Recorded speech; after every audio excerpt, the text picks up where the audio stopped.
Olá, meus queridos alunos do 8º ano da Escola Gersina Borges Teixeira de Jussara, tudo bom com vocês? Eu estou aqui agora para convidar vocês a fazer a leitura do texto da nossa aula de hoje, para ver se vocês entendem melhor. Acompanhando a leitura do texto, eu vou estar aqui hoje fazendo a leitura, tá bom? Então acompanhe aí. Nós vamos falar sobre o quê? Sobre briga de gigantes. Que gigantes são esses? É a relação entre Estados Unidos e China que nós já estamos estudando, mas agora vamos ver de uma forma diferente. Vamos lá então? Acompanhe na leitura. As relações no sistema internacional nunca se fazem sozinhas. O crescimento de um país pode ser visto tanto como oportunidade quanto ameaça. Como assim? É uma oportunidade para aquele país que cresce, porém é uma ameaça para os países que não querem permitir esse crescimento, como é o caso que nós estamos falando entre Estados Unidos e China. Essa briga ela vem desde o final, da Segunda Guerra Mundial, quando a China então começa a crescer, os Estados Unidos começam a crescer de forma muito grande naquele período. Então, os Estados Unidos, desde esse período, vem mostrando esse desenvolvimento gigantesco. E agora nós estamos passando por um período em que a China está crescendo, em que a China está querendo tomar o poder mundial.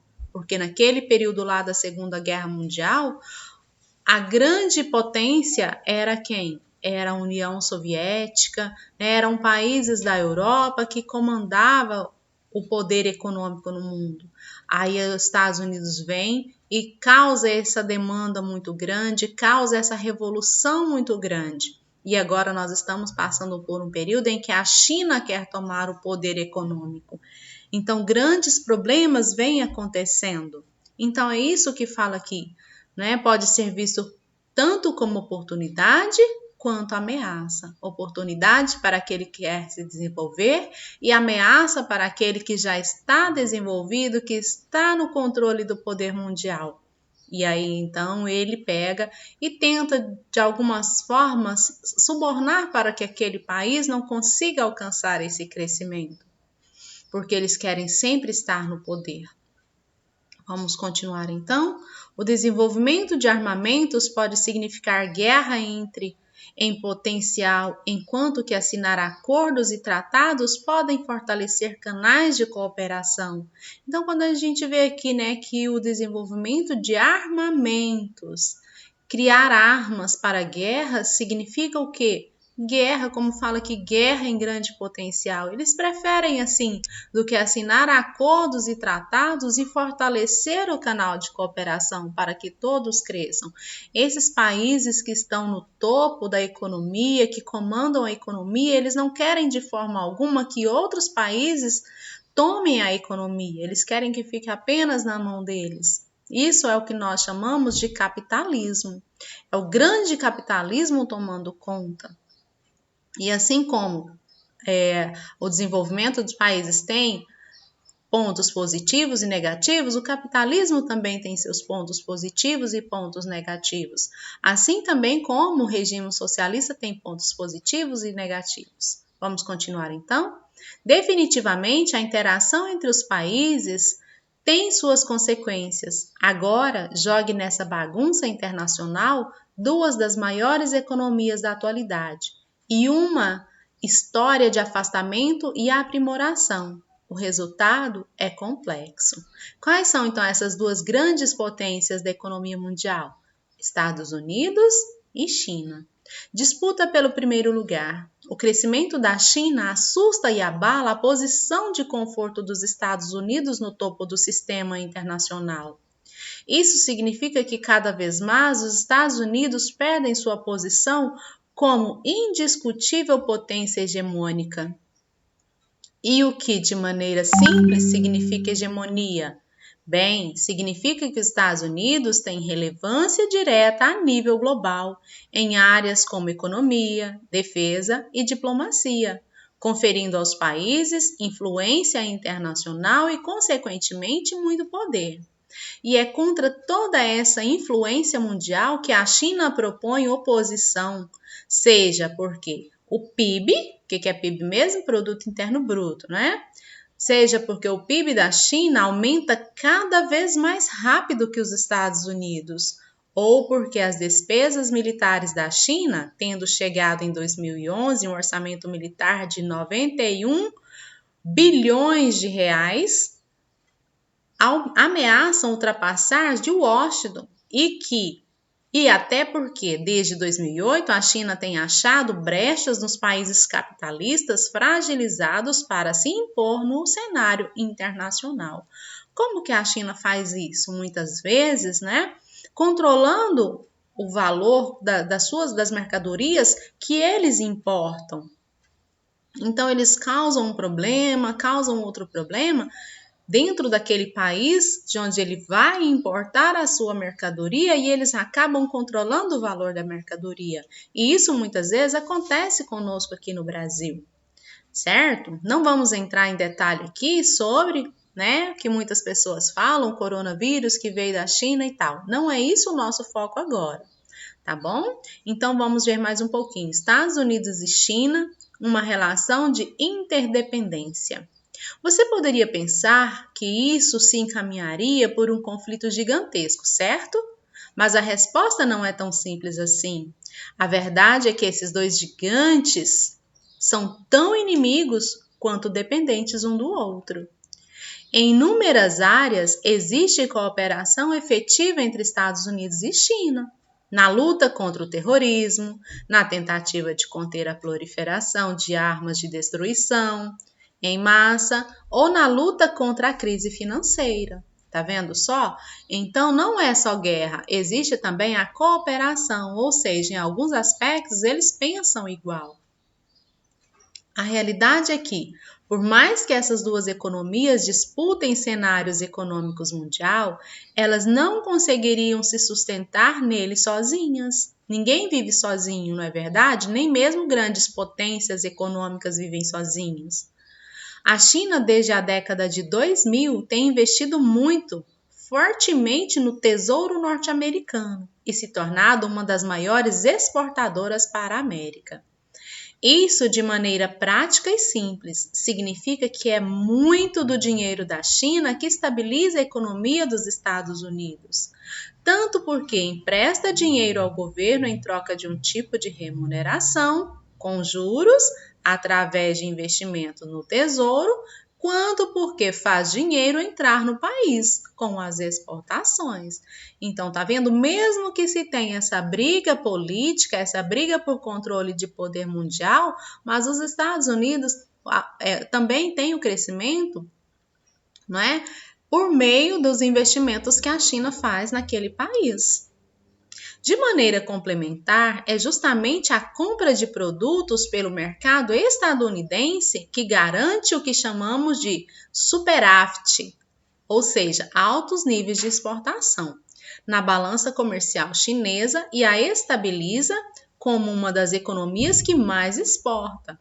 A compra e a venda de produtos são extremamente necessárias, de formas diferentes, para os dois mercados. Então, olha só, a China empresta dinheiro, né, para os Estados Unidos de que forma? Também quando ela compra ações de empresas, mas em contrapartida, os Estados Unidos, ao comprar da China, ajuda a economia daquele país. E o que acontece com isso daí? É essa troca de capital entre os dois países que proporciona o crescimento de ambos, certo? Se os Estados Unidos deixar de comprar da China, vai parar de entrar muito capital.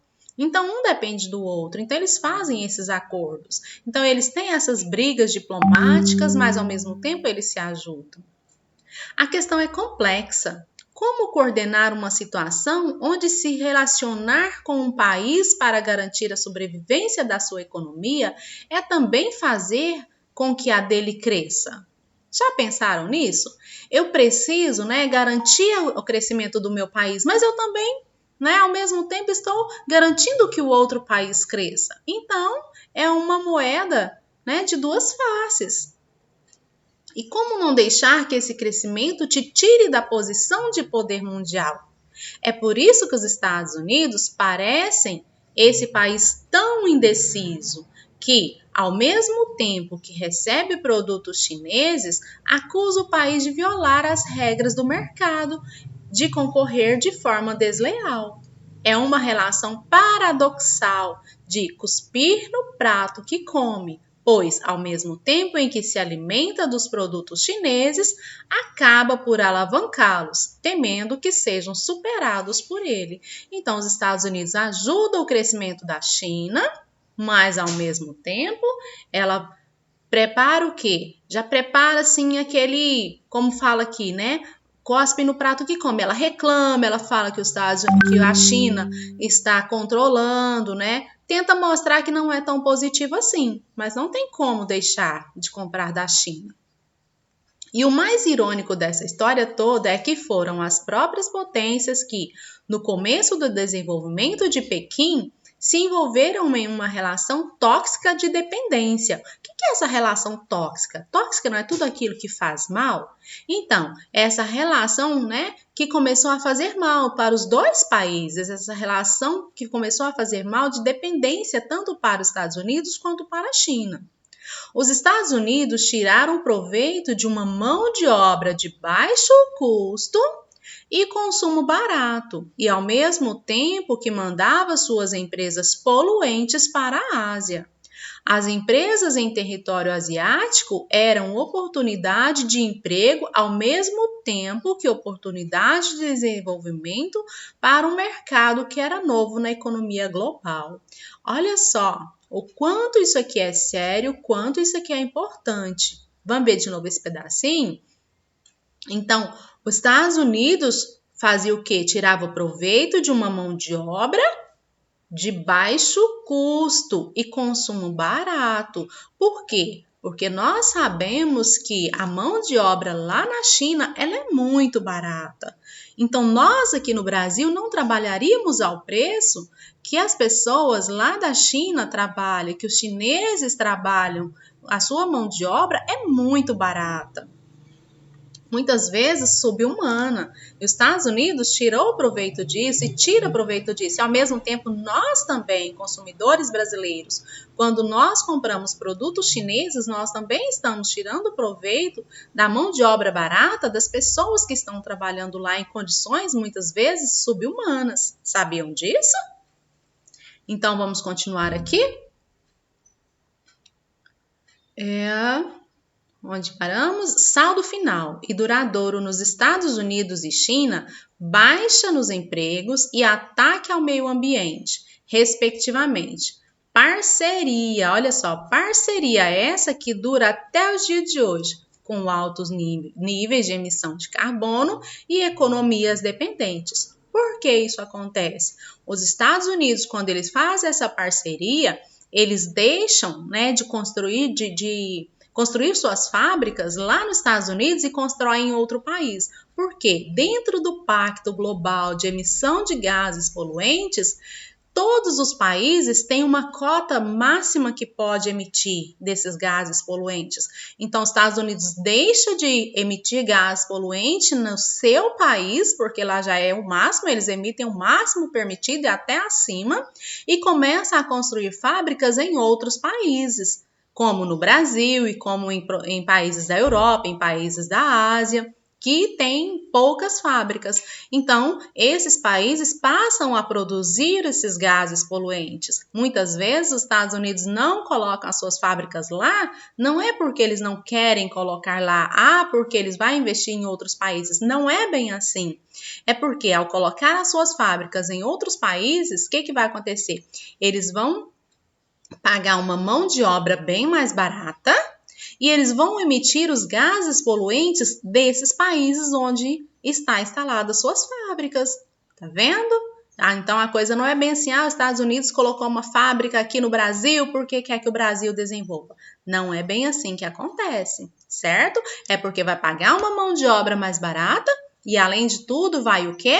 Vai emitir os gases poluentes aqui do Brasil. Então, qual é o país que está emitindo esses gases poluentes? É o Brasil, não é os Estados Unidos, Tá vendo como que eles usam, né? E maquinam para que o seu país se mostre menos poluente? Aliás, eles nem têm como mais produzir mais gases lá, porque eles já têm muitas fábricas, eles já poluem demais, acima até do permitido. Contudo, a vantagem mais significante dos Estados Unidos em comparação aos chineses é a sua ideologia. Enquanto a cultura norte-americana já é facilmente difundida por todo o mundo, a cultura asiática, caracterizada por um maior conservadorismo e tradicionalismo, não encontra tamanha abertura, até porque bate de frente com o poder do Ocidente. Somos nós, né? Estamos do lado de cada linha, né? Somos do Ocidente. Ou seja, tradições mais liberais. A cultura dos Estados Unidos é tão difundida ao redor do mundo que qualquer oposição causa estranheza ao mundo acostumado com liberdade, tanto política quanto econômica. A penúltima administração dos Estados Unidos, pelos ex-presidentes Barack Obama, tinha estabelecido canais de diplomacia, mas o atual presidente Trump parece ter outras ideias para essa relação complexa. Então temos tudo isso aí, né? Entra presidente, sai presidente, cada um tem uma visão diferente, cada um tem um pensamento diferente, então começa-se tudo de novo, essas conversas na diplomacia, essas conversas de chegarem a acordos e por aí vai. Só voltando aqui, quando falamos, né, em linha do Ocidente, como que é essa linha do Ocidente? Visualiza o mapa mundi, o nosso globo. Então, nós temos traçados nessa posição aqui a linha, né, o meridiano de Greenwich. Então, os países do lado direito da linha do meridiano de Greenwich, eles são os países do Oriente e à esquerda são países do Ocidente. Só porque os costumes considerados como Oriente são mais os asiáticos, não todos que estão à direita da linha do Ocidente, certo? Da linha do meridiano de Greenwich, aliás. Então, depois disso daqui, então, vocês vão copiar as atividades em seu caderno, certo? Copiar as atividades, não apenas as respostas. Copiar as atividades em seu caderno e responder. E boa aula e até a próxima semana.